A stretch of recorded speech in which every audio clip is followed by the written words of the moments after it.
Have you built any pipelines in your business? Sufit here. So we all want to follow that dream. And you know what? We want to follow that dream faster, right? And we want it to be sustainable. One of my favorite stories is the story of the pipeline. So there was this little village that didn't have water.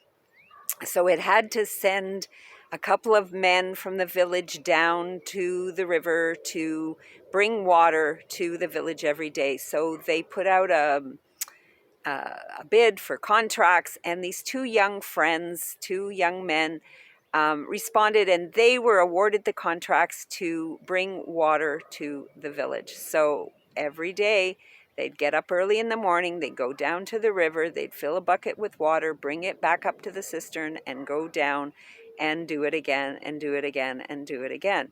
At the end of the day, the first guy's thrilled. Oh my God, this is so good. We got so much money. I can buy this and I can buy that. And by the end of the week, I can buy shoes, and then I can buy a goat and all this stuff, right? The other guy's thinking, you know what? My back hurts.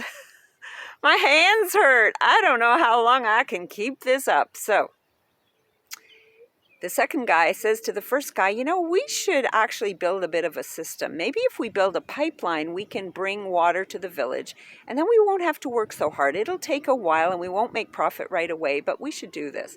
The first guy said, are you kidding me? No, I have no problem. I just go back and forth and I'll fill my buckets. So they separated the efforts. The first guy went back and forth and filled buckets. And by the end of the day, he got to rest and relax with his friends and family and sit around and drink wine and play guitar.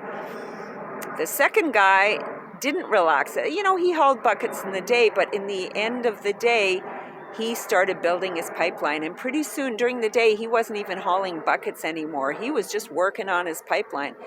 And the first guy saying, what are you doing? You're going to be fired. You're not. Now, I'm taking a little bit of liberty with this story, but this is how I remember it.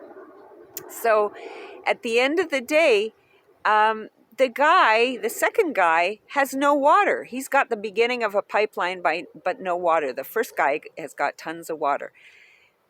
The second guy keeps building and building. It takes him 6 months. It takes him a year. But at the end of the year, he's got a pipeline which brings water all the way up to the village. And the other guy, the first guy, is still hauling buckets. So the question is, are you hauling buckets in your business? Are you hauling buckets in your life? Or have you considered building a pipeline? So what does a pipeline look like in your business? Systems, maybe you buy real estate, maybe you create income producing assets like a program. You maybe give your program once and then record it and sell it over and over again.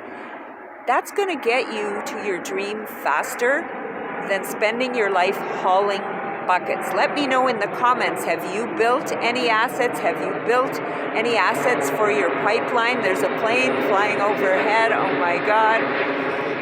I always think it's amazing. Somebody built that plane. Somebody built a pipeline, a system around that plane. Have you built pipelines in your business, or are you still hauling buckets? Give this video a like, subscribe. Let me know in the comments where you fall on this scale. Are you hauling buckets or are you building pipelines? Sufit out.